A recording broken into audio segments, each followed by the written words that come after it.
hablar del salario mínimo interprofesional porque tenemos ya a Pepe Álvarez, al secretario general de la UGT, que además acaba de bajar del tren y nos atiende. Muy buenos días, señor Álvarez. ¿Dónde está usted? Pues estoy en Sevilla, acabo de llegar en estos momentos. Buenos días. Muy buenos días, gracias por atendernos. Bueno, satisfecho, entiendo, con el acuerdo, pero se queja la patronal, y antes hablábamos con el señor Garrido, con el vicepresidente de la COE, que, bueno, pues ustedes invitan junto con el gobierno, pero ellos, los empresarios, pagan esa subida del salario mínimo. Bueno, nosotros estamos muy satisfechos porque realmente los 1.000 euros era una cuestión también que tiene algo de mítico, ¿no? Se trataba de romper esa barrera y avanzar hacia el 60% del salario medio de nuestro país en el año 23. La verdad es que a mí me cuesta mucho entender a los empresarios de nuestro país.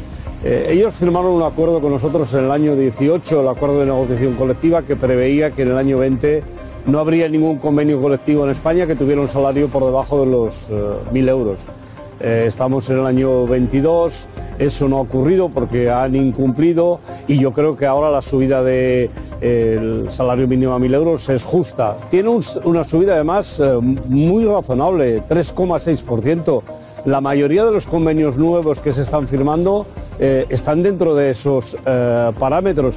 Por tanto, no estamos hablando de una subida exagerada y no va a destruir empleo. Aquí se puede decir lo que se quiera, pero los datos demuestran que cuanto más ha subido el salario mínimo interprofesional en nuestro país, más empleos ha creado, y de hecho a mí me hace el efecto de que va a ser un elemento que va a estimular la economía, porque las personas que pasen a cobrar 1.000 euros, que cobran esos 65 euros más al mes, en realidad lo que van a hacer es gastarlos, invertirlos. Como hay teorías a favor y en contra, y le estamos escuchando todas, a mí me gustaría que alguien, no sé, que algún economista nos presentase los datos, porque no sé qué datos maneja usted, señor Álvarez, pero son muy distintos a los del Banco de España, que en 2019 hablaba de la no creación de 140.000 puestos de trabajo por culpa de la subida del salario mínimo.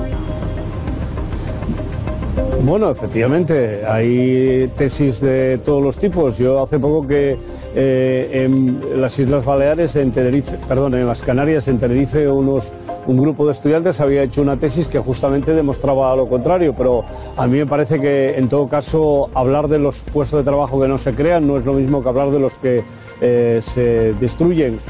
Creo sinceramente que el Banco de España tiene unos economistas muy formados, pero en todo caso muy sesgados, y en este momento la Unión Europea nos está pidiendo que subamos los salarios. La subida de los salarios va a ayudar a la recuperación de la economía, y además a mí me parece que una persona con menos de 1.000 euros no puede vivir. Hay otro argumento que da la patronal que a mí me parece un argumento absolutamente contrario a lo que sería razonable, ¿no? Ellos dicen, no podemos pagar porque han subido los combustibles, porque la luz es más cara. Oiga, mire, ustedes están repercutiendo los precios sobre los clientes. Parte de la subida que se está dando en los precios no viene solo por la electricidad, viene por las consecuencias de la subida de la electricidad. ¿Quién paga esa subida de la electricidad a las personas que tienen un salario? Parece razonable que se haga a través del convenio colectivo, a través del aumento de salarios, a través del SMI en este caso, y un 3,6%, repito, es una subida muy moderada.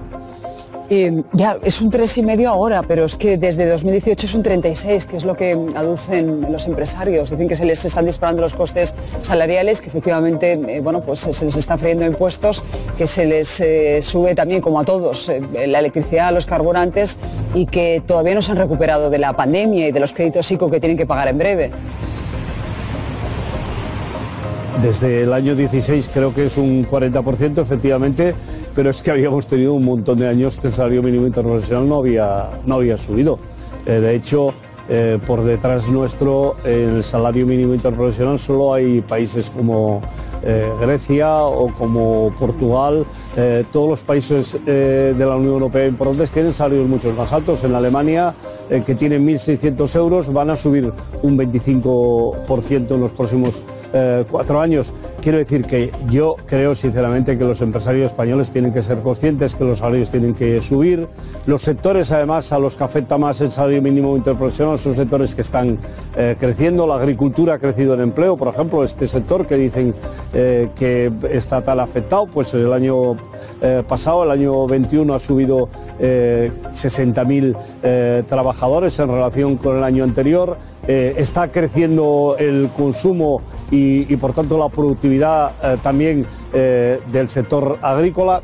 Es decir, todos los indicadores que conocemos, más allá de los que hablen de cosas hipotéticas, nos demuestran que la subida del salario mínimo interprofesional va bien para las personas que van a cobrar el salario, pero también va bien para la economía y para las empresas de nuestro país. Termino ya, Pepe, pero ¿qué va a pasar con los convenios, digamos, que se van a empezar a negociar? Porque aquí Cándido Méndez prácticamente todas las semanas dice que deberían llegar ustedes, sindicatos y empresarios, a un pacto de rentas.